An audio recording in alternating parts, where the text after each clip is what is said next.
Hi, we are talking about the pros and cons of RV ownership tonight.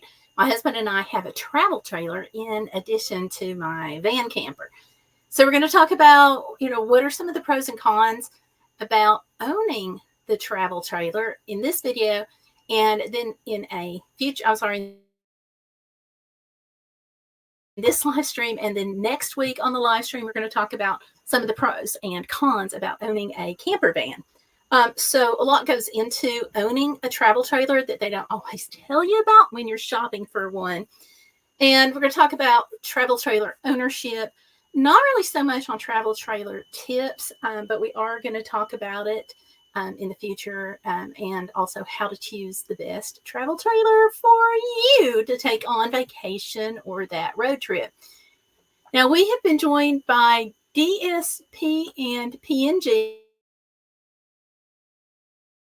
So hi, and welcome to the live stream tonight. And if you all have any questions, do throw them into the chat and I'll do my best to answer them. And if I can't answer them, I can at least muddy the waters a little bit, right? So, hey, I'm doing okay. How are you doing? I'm finally healing. I was sick for a little bit there and had some eye problems with shingles, but I'm doing so much better. Thankfully.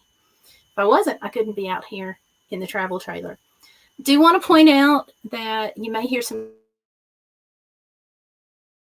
campground noises, so please bear with me on that. I'm glad you're good. Yay! So I'm glad for that. I made some notes of things to talk to you about owning a travel trailer. So if I look down, it's not that I'm ignoring you or anything like that. It's just what I want to cover, touch base on some of the things like travel trailer maintenance and stuff. And I didn't want to miss anything. But I also want to get to your questions, so toss those in there. And we've also been joined by, hey Lori, welcome. And we've got, I'm going to Paducah and Louisville Railroad tracks on Monday.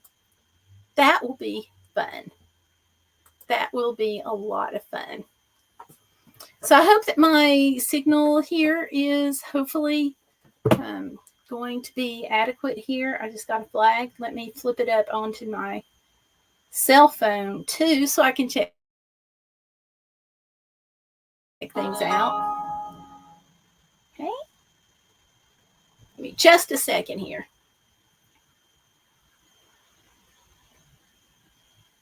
Google Fi connected.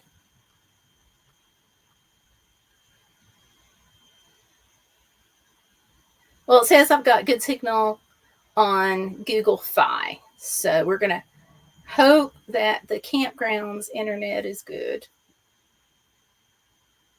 Okay. It looks okay on my phone. So, all righty. And I'll just monitor with that. All right. So for those of you who are just now tuning in, hi, my name is Gail, and I want to welcome you to the live stream tonight. And don't forget to give me a like on it, because that does indeed help with the mean old algorithms. And please subscribe if you haven't already done so. I do some live streams and videos on lifestyle, travel, and service dogs. And of course, this is travel. It doesn't get too much more travel than this. So, yeah. All right. So a lot of people think that owning an RV just puts you on some sort of easy street when it comes to vacations. And it does make things easier, okay? So let me get back up just a little bit. I'm going to tell you why we got an RV and some of the things that went into it. For me, I live 3 hours from my doctor's, and I was having to go in at like 8 o'clock in the morning monthly to have labs drawn. And that got really, really old because hotels are pricey. So we got to looking around for a cheaper option. Certainly we have the van, and that's great, but we think about the van more for me, and it's not as comfortable for two people. So when we were looking at options, we were like, what did we want to do? And that led us to the travel trailer. because when we're out in the travel trailer, we've got three: myself, my husband, and my service dog. That's a tight space for the other vehicle. The other thing was we bought the travel trailer right at the beginning of 2020, not necessarily because we were looking to separate ourselves during 2020, but it just happened to be the way it worked out. We were having a grandbaby, and we were looking at making it easier to go see her. So yay. And unfortunately, the pregnancy on that one didn't work out easily, but we had already gotten into the mindset of wanting to look for an RV. So we continued with that. We had saved some money. They want you to usually pay 20% down, and we'd been saving that. So we got it. But the side thing about it was the fact, or is the fact that when I spend 3 hours going to Knoxville for medicals, I don't have to worry about a place to stay, and I don't have to worry about the cost. So I looked it up, and these days, the average daily hotel rate. Are y'all ready for this? Let me ask you, what do you all think the average daily hotel rate is in the U.S. as of April? Okay, we're going to go April. Hey, Robert Lawler is in the house. Hi, Robert. How are you? I just want you to toss some figures out, because my husband was flabbergasted. Because we have gotten a little spoiled being in the travel trailer, and what we saved up and the cost we got it and all worked out into a more reasonable price than what I think some travel trailers were going for later on. So we have a payment that's less than $300 a month, and which works out good. Living Positively After Challenges is saying $300. That it's fortunately it's not that high yet for most rooms. Although I will tell you, I looked at a trip possibly in Anaheim in June, and the hotel prices that I looked at there all started at like $600 and up. I'm like, real people can't do that. So yeah, but actually the average daily hotel rate as of April is $155 plus tax. So when we were looking at buying a travel trailer, it wasn't quite that much, but it was still over $100 a night. So we figured that 2 nights out for the doctor, and I was basically covering the cost of the travel trailer, which is about what I was having to do, because you have to go down the night before, have the testing done 8 o'clock in the morning. Then I was seeing the doctor like at 4, and during all that time, it's like, where do you go? What do you do? And things like that. So, and then how do you feel? And do you feel like turning around and driving 3 hours back home?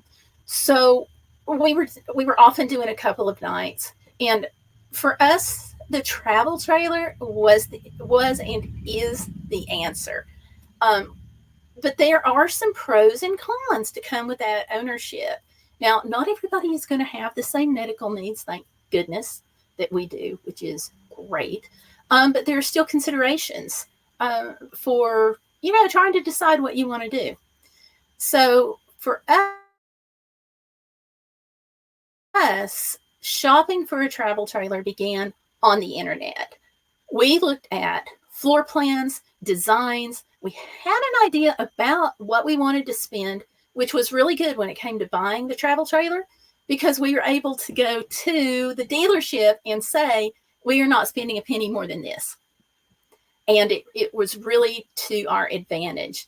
The other thing was, I knew I did not want slide outs. Okay. Slide outs on an RV are literally just that. They're portions of the RV that slides out to make the RV have more living space. It makes it bigger. But I got two things going against me on that. One is at times I might be handling that slide out by myself, and I just did not want to bother. The other thing is they are mechanized, which is great. But for me, I felt like it was one more thing to break. So when I was talking to someone about their RV and their slide outs, they were telling me all about how much they really like having the slide outs. And I said, well, has it ever given you a problem? And she's like, oh, yeah, we've had to have it worked on a couple of times now, but it's been worth it. And I'm like, I don't want to have something. Her RV was about 2.5 years old, she said, and I don't want to have a couple of repairs every 2.5 years. Specifically, I don't want to be on the Alaska Highway and find out I can't pull that slide out back in, and I've been on the Alaska Highway several times now, and I'm hoping to go again. And so that was one thing that we knew we didn't want. We also wanted a bathroom that was a decent size. So we had all these in mind, and that made shopping for a travel trailer much easier and much more maddening. Hold on a second. Robert says he's good, and how am I doing? I'm okay. Thank goodness now. I'm doing okay. And let's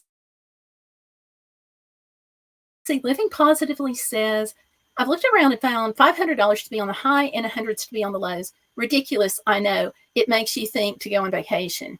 Yeah, it's super, super high right now. And I don't think the prices are coming down.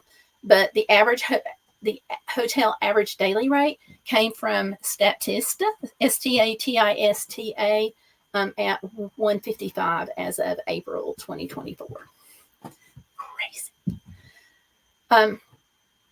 Yeah. So I feel like the travel trailer for us has really paid for itself. Because like I said, 2 nights and I've got the payment more than covered. But owning a travel trailer is not for everyone. Okay. There's some definite cons. So let me just take a minute and talk about the cons, and then we'll go back and talk about the pros. I don't want you to feel like I'm trying to talk you out of getting a travel trailer. If you come back later and you're listening to this, I am not. Just some things to think about. So one of the things straight up that we had to decide on was, if we got a travel trailer, how are we going to pull it? What was our tow vehicle going to be? And this is about the same time that my husband's truck was really coughing. We got the truck in 99. Okay, it was now 2020. It was time for him to have a new vehicle. So what do you get? You have to have one that's going to be capable of pulling your trailer. So what we did was we wound up, after talking to a bunch of people, I talked to a lot of people about these things. What we wound up with was a Jeep Cherokee. And yeah, let me see, where is it here? Whoops, that's a con. I'll get to that one in a minute.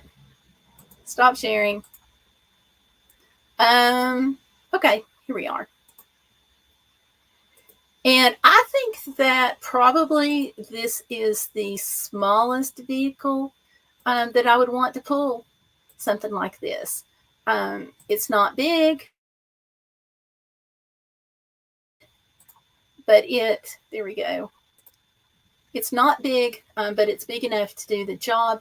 You can kind of see the angle there of the Jeep. It's not necessarily the best picture, but it's the one I've got. So some people go with a larger truck. It's going to be kind of determined by the size of the travel trailer that you're looking at. There were and are some special things that we had to have done to the Jeep to be able to pull the travel trailer. One of those being we had to have a towing package put on. So you have the Jeep, and then you have this extra money that you're having to spend out to be able to pull it. So you've got to go with that. But with the towing package, we have electric brakes to help make stopping easier, and just a heavier ability to pull it. And we got that put in right up front when we ordered the Jeep, which we went in and ordered it just because my husband was picky. And, he was like, with that, it wasn't too bad because we were able to say, okay, we want a Jeep Cherokee. This is what we want on it. And through some negotiations, we were able to get the towing package put on really inexpensively. So I would strongly say that if you're looking at getting a travel trailer and you're having to get a new vehicle, new to you vehicle, that I would go ahead and talk to them up front about that towing package and negotiate on cost because it was less expensive by far to negotiate that cost down with them than it was to like go to U-Haul or someplace and have it put on. So once we got that figured out, then we can really focus more on what we wanted in a travel trailer. And I'd done all this internet research and found out roughly what the floor plan was that I wanted. And then I went into the dealership. We went to like 3 dealerships. And I was like, look, we got to the third one, and it was a small mom and pop dealership in North Carolina. And I'm like, look, I'm going to buy a travel trailer with somebody. This is from somebody. This is what I want it to have. This is what I'm looking for. Don't talk to me about slide outs. I don't want to hear it. What you got? And he was like, well, you really do want slide. No, I don't want slide outs. And of course, they tried to do the upselling, of course. And he had one on the lot. And we went and looked at it. And I'm like, this is perfect. Of course, you don't tell them that up front, right? You wait till you get back in and negotiate with them a little bit more. And what was important to us was the larger bathroom, more space, and the bed. So that's what we were able to get. But it took going to like 3 dealerships before we found somebody that would talk to us, that would work with us. And I think that was one of the biggest cons, was really trying to get somebody who wasn't just continually trying to upsell, but would actually listen to us. If you've ever gone out and bought a car, you know exactly what I am talking about. And you know how frustrating that can be. Slide that over to a trailer, and that's a similar con. But one of the reasons why we went with a travel trailer as opposed to like a Class C RV or a Class A, and Class C RVs have that kind of overhanging top above the cab, and the Class A's are the really big, like bus-sized RVs. One of the reasons why we went with this as opposed to those is if you get a larger RV, you've got to have some kind of vehicle that you are going to be pulling, because once you get to your destination, wherever that is, you got to drive around, right? And you can't do that as well in a Class C or a Class A. So you got to pull a vehicle. Well, with a travel trailer, you're already pulling it. And when you get to the campground, all you have to do is unhook, and then you can drive off in your own vehicle. You're not having to pull one. You're not having to rent one on site. You're not trying to have to, worry about whether or not there's availability to be able to rent one. So it makes it a little easier. Now, somebody used the logic to me that they had talked to a salesperson about, and that salesperson had told them that, yeah, you always want to get a travel trailer, because if you get a Class C and the engine goes, you've lost the whole thing. Not quite true. If you get a Class C or a Class A and the engine goes, you just get a new engine. And I'm saying just in quotes. You don't lose the whole thing. You just, put the new engine in. So I don't know, for some people that's going to be a consideration. For us, it really wasn't. Plus, we knew we were going this route anyway. So the size of travel trailer can be a con or a plus. It depends on what you're looking for. I didn't want to have to pull a really big travel trailer, and they make some huge ones. Some are fifth wheels that are really mounted into the back of your truck usually, and I didn't want to do that. So I just wanted a small one that we could manage easier, that wouldn't be as difficult to tow, because towing it, when you're talking about weather and all kinds of conditions, towing can be a real problem, because you've got a regular size vehicle or a regular size truck in front, and then you're being battered by 55, 60, 75 mile an hour winds, right? So you've got essentially hurricane strength winds every time you get out and you go on the interstate. That's just how it is. So in addition to that, you sometimes have crosswinds, you have driving rain, snow, all those things. And for us, we felt like driving the smaller travel trailer would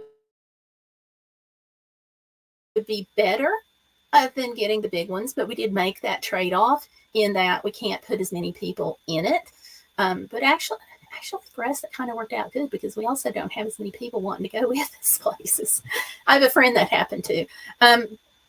So, the size really was huge, factoring into our decision. So if you are not used to pulling a trailer, going small might be a consideration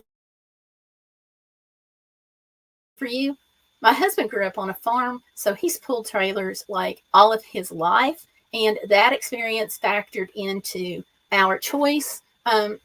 It's also, he doesn't have problems backing it up and parking it, because a lot of your campsites are back in. You just don't go to the campsite and pull all the way through. You've really got to back that, and that can be a nightmare at times for a lot of people. So if you're not used to driving a travel trailer or pulling a trailer of any kind, I would definitely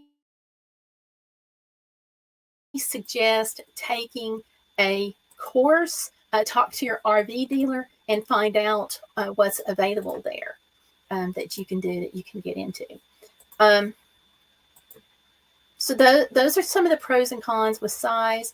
Another thing you can do when you're looking at getting a travel trailer, if you're considering it, try to rent one.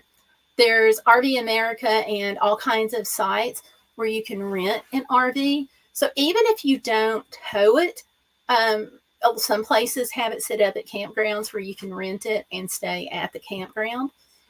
I would even suggest doing that if you can, to help you decide, what is it that you like or don't like. And the setup and tear down. Okay, for me, this is a con. It doesn't bother my husband as much, but it does me. And I could not do the setup and tear down of a travel trailer if it wasn't for him. And we can do a whole video just on that. But basically, you're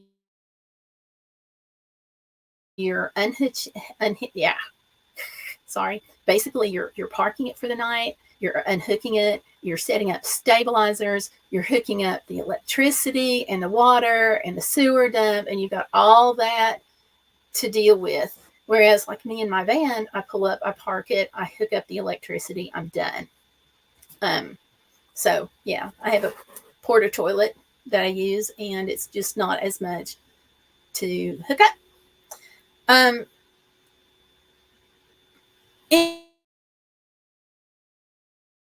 And let's see what else. Oh, the other thing is, this is a smaller space than a home. It is going to get messy. You are going to have all kinds of challenges finding out where you could put things, especially right at first. And you just have to prepare for that. When you first walk into a travel trailer, there's this tendency to think, oh, I've got all this space. And then you take it out for the first time and you're like, where am I going to put anything? And that's a lot of people that I have talked to have gone through that. And if you do, don't worry about it. You will get used to it. But you do want to make sure that you keep things put up and away, just because in the small space that really helps. One of the other cons is air conditioning and heat. Air conditioning in the summertime, you're going to definitely want to use it. It's really hard to put solar on the travel trailers to have enough to run an air conditioner. In fact, the dealership that I went to, I asked them, and if you're, listen up, if you were looking at buying a travel trailer, okay, hear this. Internalize what I am about to say. I asked them, could I put the travel trailer on solar? And they said, yes, absolutely. And I was like, I want to be able to run it off of the batteries. Yes, absolutely, you can do that. No problem. People do it all the time. Don't even think twice about it. And I was like, okay. I said, tell me about the panels. And he was like, well, most people get the fold out panels, and they'll charge the batteries and they'll fold them up and put them back in the basement of the trailer. And there you go. And I'm like, okay, we buy this trailer, okay, which that was not why we bought it. We already had our mind made up as to why. But we buy the trailer, we get home, and I'm talking to my husband, and I'm like, where is the house battery, and how do we hook up the solar? And that is when I found out that what I was asking and what he was telling me at the dealership were the same words, but a different type of conversation. So when I said I want to be able to put it on solar and I want to be able to use it, I meant that I want to be able to put it on solar and use everything into place. That's how I have my van set up. I have the solar, I can run the air conditioner, I can do the refrigerator. That's what I wanted for the trailer, right? What he meant, and we were talking about batteries and so forth. So what he was talking about when we were having the conversation is that, yeah, you have this panel and it only charges the current existing battery. And that current existing battery only powers some of the lights and the refrigerator. It doesn't really run anything else, and certainly nothing for an extended period of time. With the towing package that we had put on the Jeep, it plugs into the alternator and it continually charges the battery, which runs the refrigerator. So that's how we're able to have cold drinks, food, etc. when we go places. I just can't run anything else. I can run the water pump. I can do that. But there's like nothing else. So no air conditioner, and you really can't run the lights all that long. So I was disappointed, but we were using the same words. We were both talking about house batteries. We were both talking about it being big enough to run things. And what he was talking about was, short term, being able to run the lights in the fridge. And what I said, what I was thinking, I was asking was, could it do everything my van did? And I'm pretty sure I even made a couple of references to that. But I think it's just one of those things in what you're saying just doesn't match with what they're thinking, and what they're saying doesn't match with what you're thinking. Even though it was the same words and same language. So if you are looking at a travel trailer and being able to put it on solar and run everything you want off of the house batteries, be very, very specific when you talk to the dealer, okay? It makes a difference. So in the, yeah, I won't even, it's just one of those things. depreciation happens when you're buying a trailer, just like when you buy a car. You drive it off the lot, you've got that huge hit of depreciation, and that's just the way it goes. There is some extra maintenance also that goes into the travel trailer. When you get a travel trailer, every 90 days, or if you're like my husband, you're going to do it every 60 days just because it's just him. You have to go around and check all of the seals on the outside of the travel trailer. You want to make sure that water is not leaking in. That is one of the number one thing that causes damage to a travel trailer. So you've got to make sure all of your seals stay secure. So there is that bit of extra maintenance. You have to buy special things for your toilet to keep the smell down, and that's an extra maintenance thing. Also, some extra maintenance in making sure that your tires are properly inflated, that they're not losing any kind of tire pressure or anything like that. We'll do a whole thing on maintenance for the RV later and the pros and cons. I do have a video on how to check seals on the RV. So we'll do one on maintenance for that, and then one on maintenance on the van, both of those at a later time.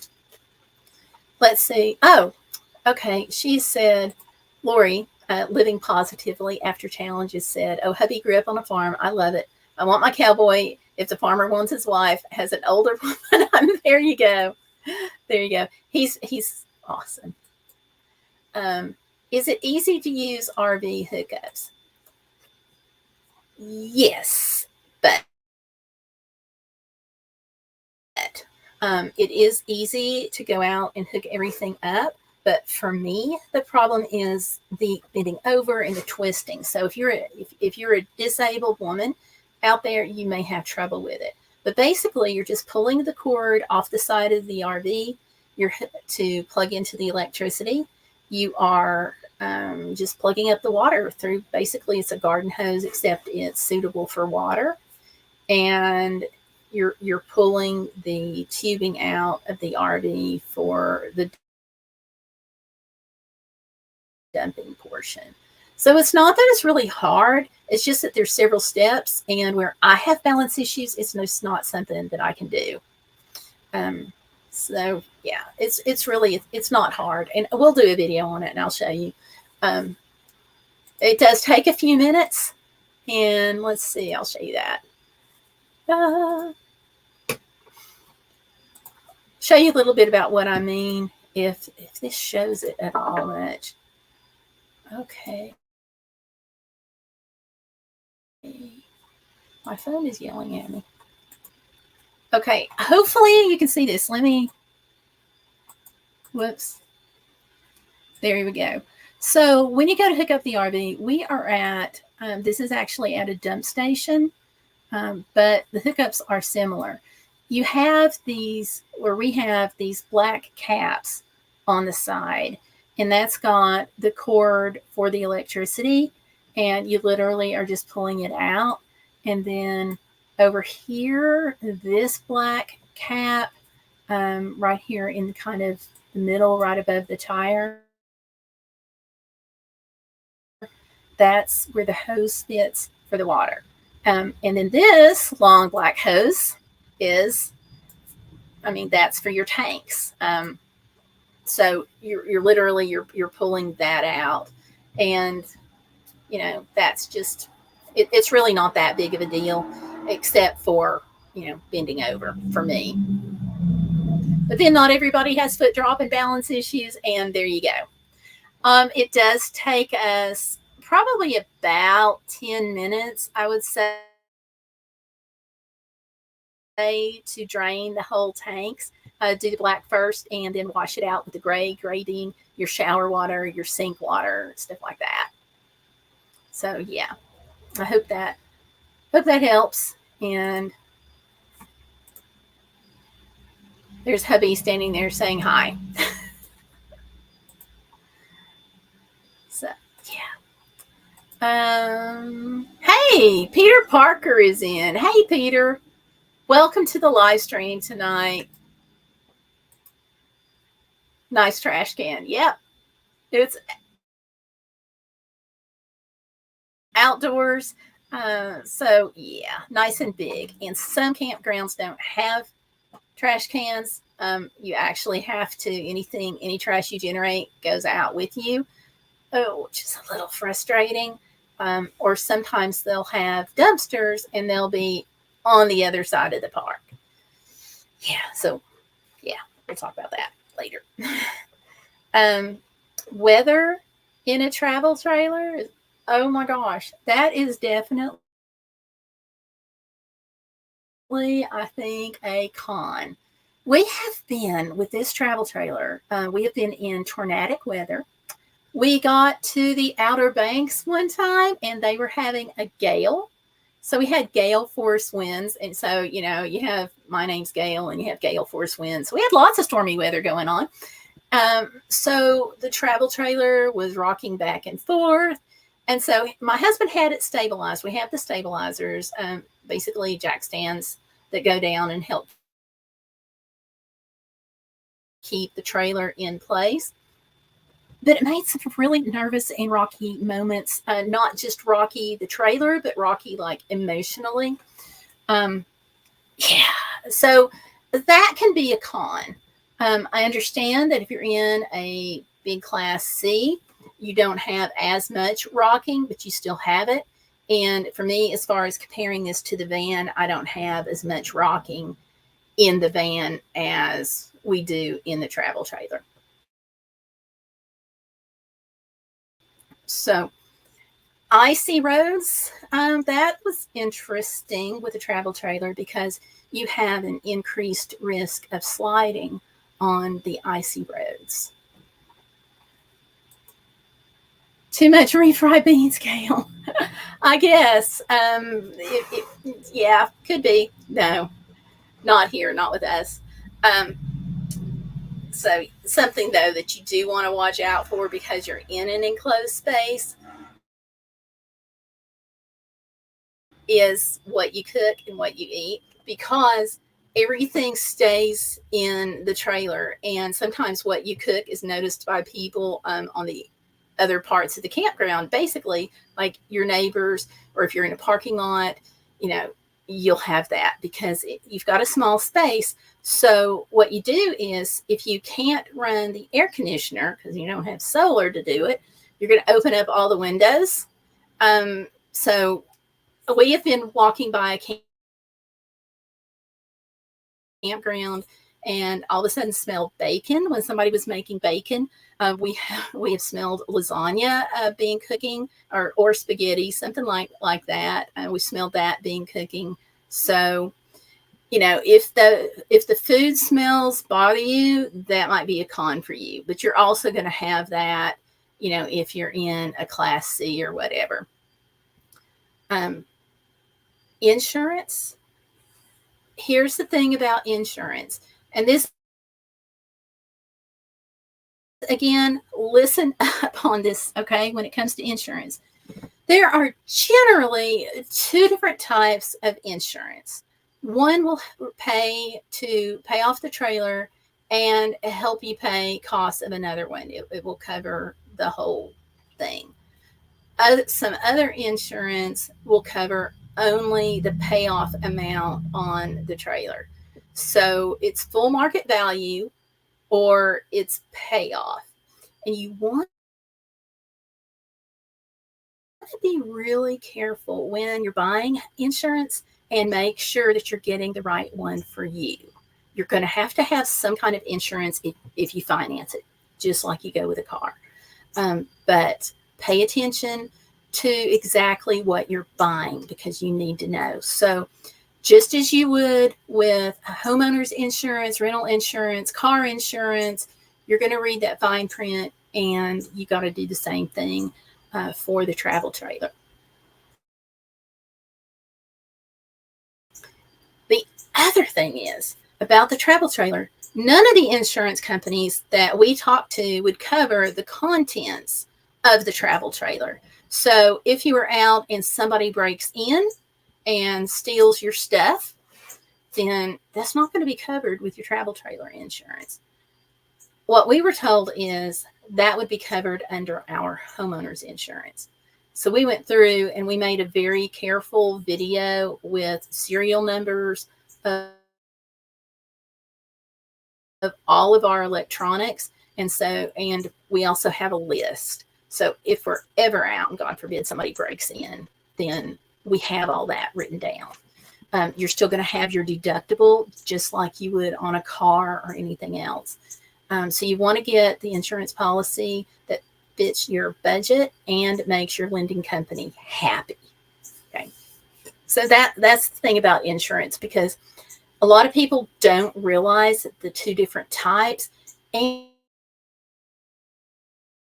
they don't realize that their stuff is not going to be covered. So you got to pay attention to that. And your two options for when you're out and about is on if you're going to stay in your trailer, you've always got the hotel option. That doesn't go away just because you're in a trailer. And that's always going to be there. And it's something to think about, even with me in the van. When I was going across and I was in South Dakota and there was a tornado warning and I could see that funnel cloud, I wanted a hotel room. I didn't want to be in the van. So that's never off the table. But generally your two choices are campsite or boondocking. And there's pros and cons to each of those. For boondocking, you can't run all your appliances, you can't run them all night, things like that. If you've got a CPAP, you may find yourself running out of electricity at night. We can talk to my husband about that. So we now carry an extra battery that he can use for his CPAP. So that's boondocking. Of course, on the other thing about boondocking is you're not paying anything. But you got to make sure there's water in your tanks, and so you can flush and shower and so forth. But it's free. And most of the boondocking sites for a travel trailer are going to be like Walmart, Cracker Barrel, truck stops, and so forth.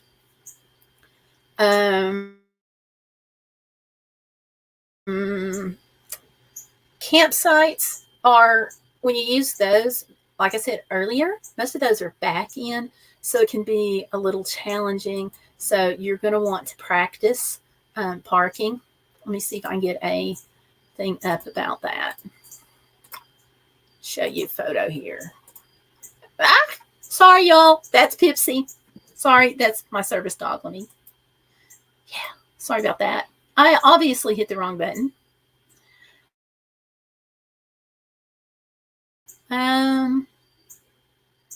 Okay, let's see. Okay, here.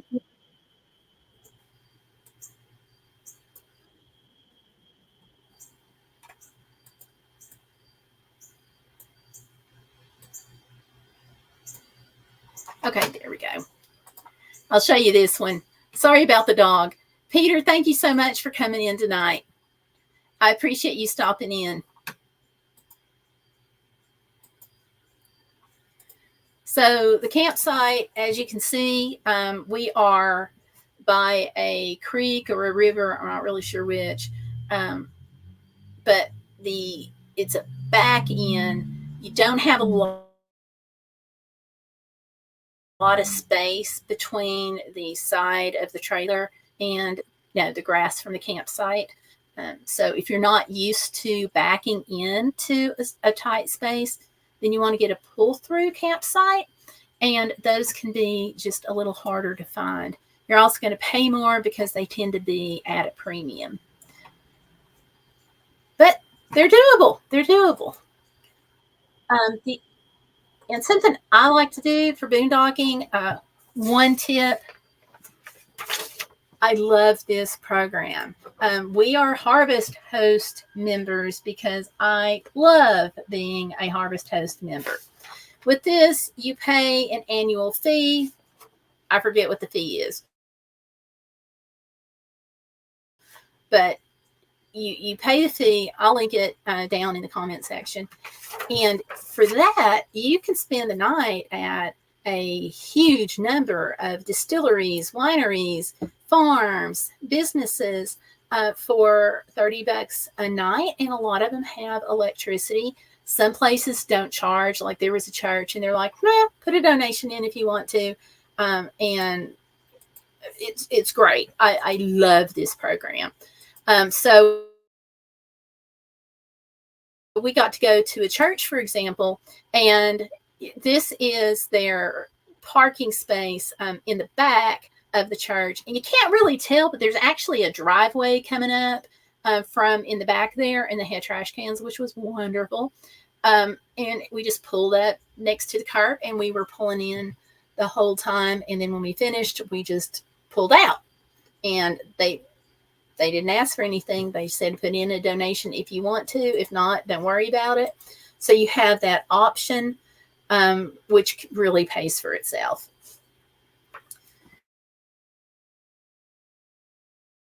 Another con, storage fees. If you do not have a place to park your vehicle, you will have to rent a place. We haven't not had to do that yet. We have been very, very fortunate. The places that we have lived since getting the travel trailer, we have been able to park it.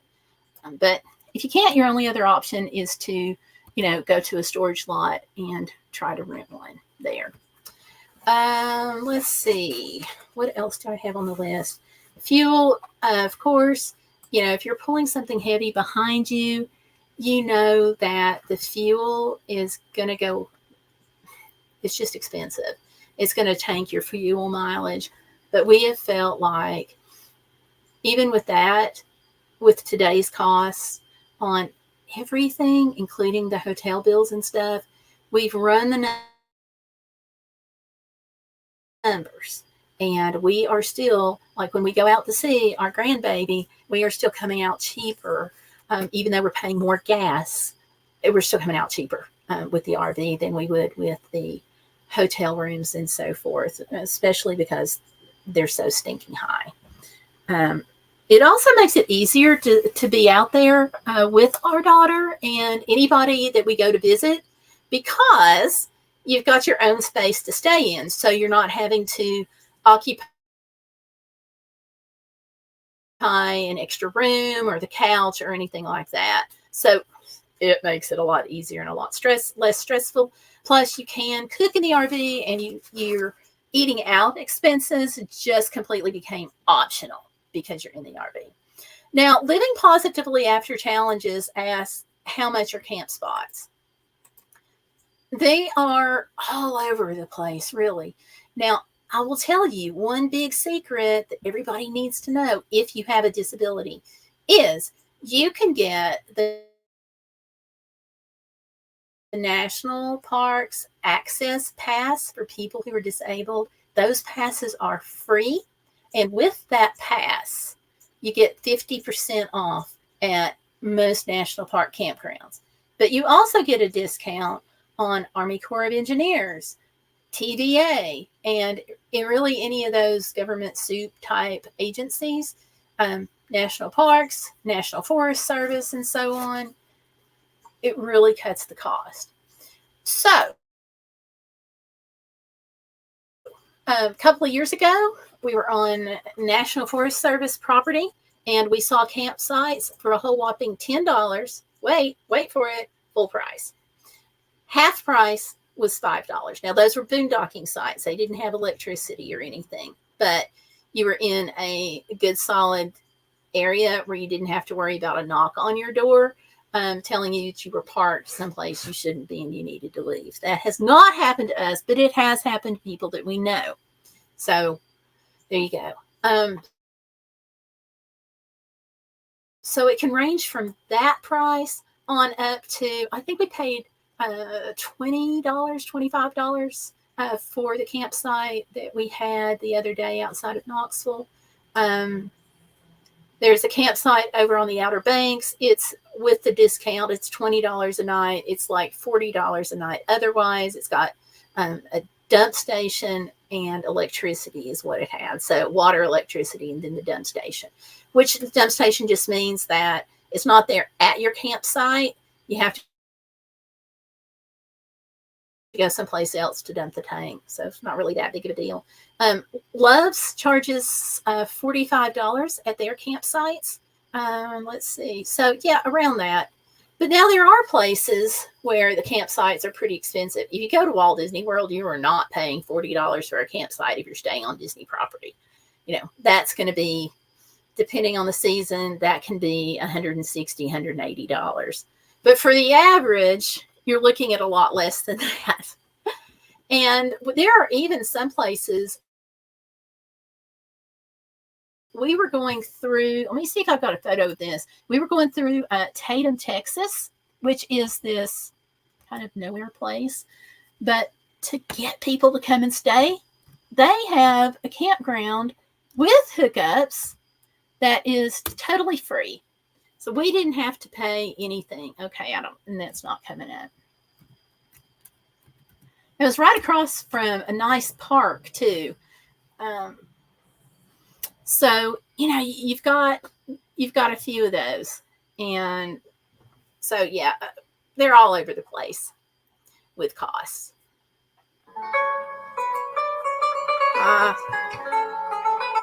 Sorry about that, you all. Let's see.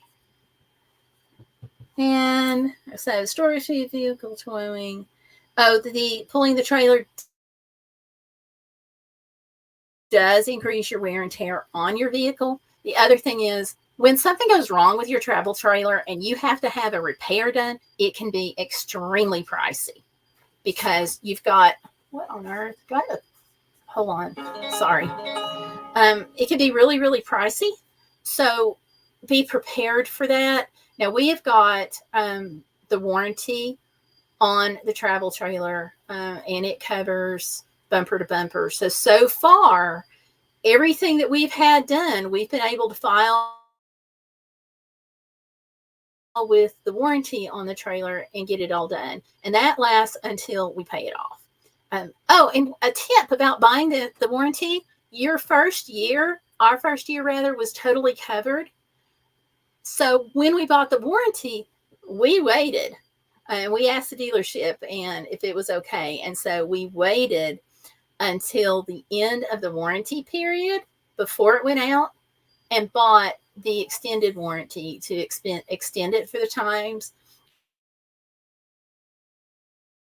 that the number of years that we would have the trailer. And that's because your first year, you buy the warranty for a set number of years, and your first year is covered from when you buy the trailer. So if you get the warranty at that time, then you just have a double warranty and you're really losing the value. So the con with that is you can't finance it in. Reminds me of my Portuguese song coming out. Cool. You want to type in the name of that song and where people can find it. By the way, you all, Lori, Living Positively After Challenges, is a singer-songwriter with a really neat channel. Does great job on the music. So go check her out. She's also a dynamite person. But don't tell her I said that. We'll keep it between us. So I think that covers all the cons. But let's talk about the pros of owning a travel trailer.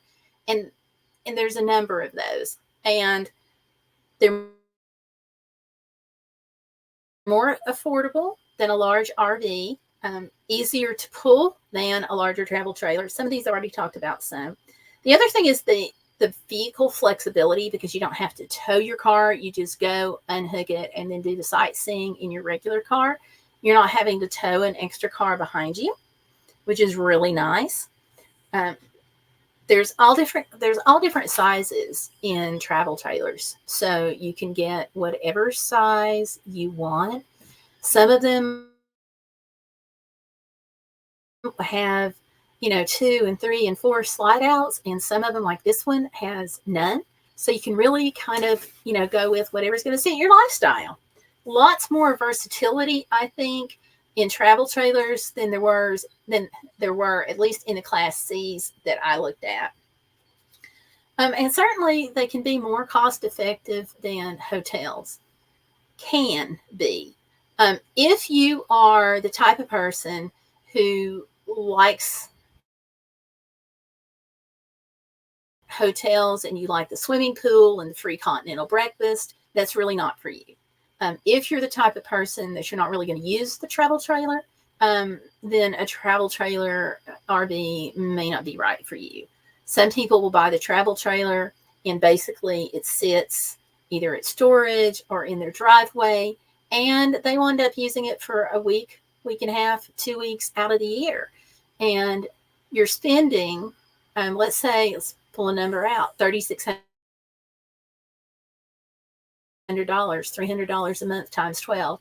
You're spending that for a travel trailer and you're not using it. So you've got to think about the pros and cons on that as far as your lifestyle. For us, having a travel trailer has been a huge pro. So something to think about there. You do have your comforts of home, which is really nice. If you want to stay in and cook, stay in and cook. You don't have to go out and get anything. It's all right here. If you're driving at the end of the day and you're tired, you just get in the travel trailer. You pull up your movie or your Netflix, whatever you want to do. You're home. You can just relax.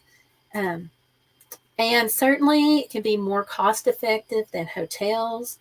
Some people like the slides and they'll put them out and they'll have, a lot more space and they like that. So really if you're considering